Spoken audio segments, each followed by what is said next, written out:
Almuqsitu aladilu, mtawala mwadilifu.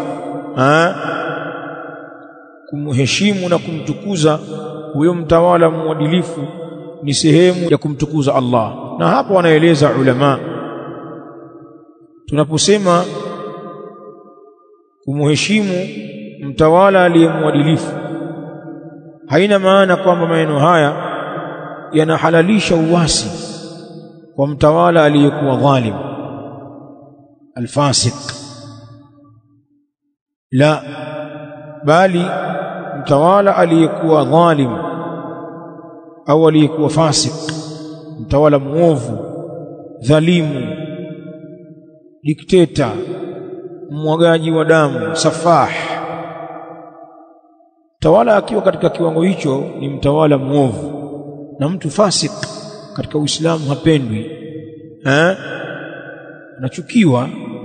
Kwa hivyo zitabakia zile chuki katika nyoyo zetu kwamba Allah anajua huyu mtawala hatumpendi kwa sababu ya uovu wake, na tunamuomba Allah atutoshe sisi na shari zake na atuletee mtawala badali aliyekuwa mwema mwadilifu.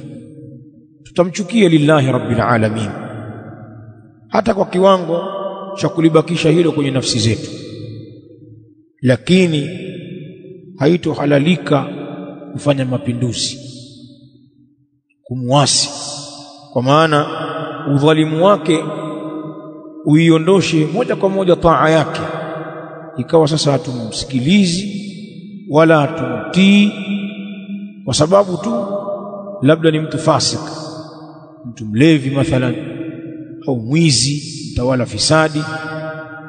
Ikawa kwa sababu mambo haya sisi hatumsikilizi, tunamfanyia uasi. La, fasaka, waovu katika watawala wa Kiislamu wanachukiwa kwa sababu ya uovu wao, lakini watu hawafanyi khuruji, watu hawafanyi uasi wakawapindua, hapana. Bali hata mtawala anapokuwa kafir, hadithi ya Ubada ibn Samit imeeleza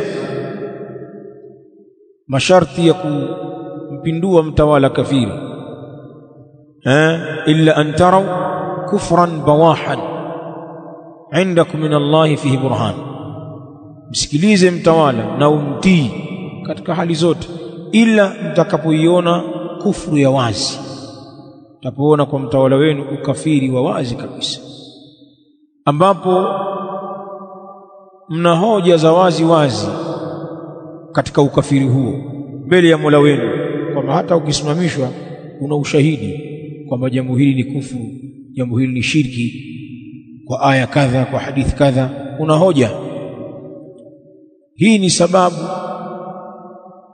ya kufanya watu kumuondosha mtawala wao na kumleta mwingine akifanya ukafiri, sio ufasiki, lakini hilo nalo limewekewa masharti. Ile risala tuliitaja katika darasa ya manhaj iliyopita, katika darasa zetu za wakati wa dhuhur, wajibu al-alaqa baina al-hakim wal-mahkum, cha al-allama ibn Baz kaeleza pale masharti ya kumng'oa madarakani mtawala kafiri. Sharti la kwanza, muwe mna kuwa, muwe mna nguvu kama nguvu yake au iliyomzidi, au nguvu ambayo mna yakini kwamba inaweza ikashinda nguvu yake. La kwanza hilo, baada ya kuona wa ukafiri, muwe mna nguvu sasa. La pili, pamoja na nguvu zenu muwe mmeyachunga masalih na mafasi, muamini kwamba hili jambo litakuwa na maslahi makubwa zaidi kuliko mafsada, yani ala takrib, juu ya kuyatafakari mambo na kuyapimia mambo. Na hapa ni kwa kuwashirikisha wenye uzoefu na wataalamu wa mambo, lakini mambo yakipimwa ikaonekana madhara ni makubwa zaidi, kweli inawezekana tukamuondoa yule kafiri pale juu, lakini damu itamwagika sana, mali zitapotea, mji utavunjwa, utulivu utaondoka, mafsada ni makubwa. basi mvumilieni huyu, wakati haujafika. Msikurupuke mkataka kumuondoa alafu madhara yakawa makubwa zaidi. Bali wanasema hata pale ambapo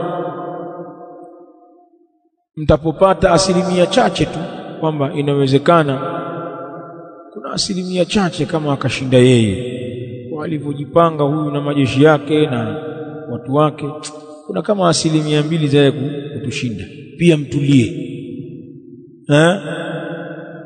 Haya yameelezwa kwa hoja zake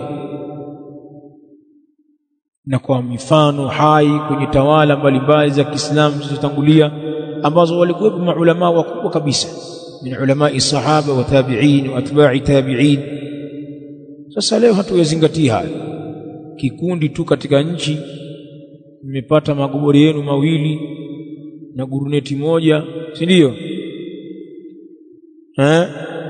Mnataka kupindua nchi. Watu wanapata madhara makubwa, nyinyi wenyewe mnadhurika, familia zenu, na pengine mkawaachia watu wengine matatizo.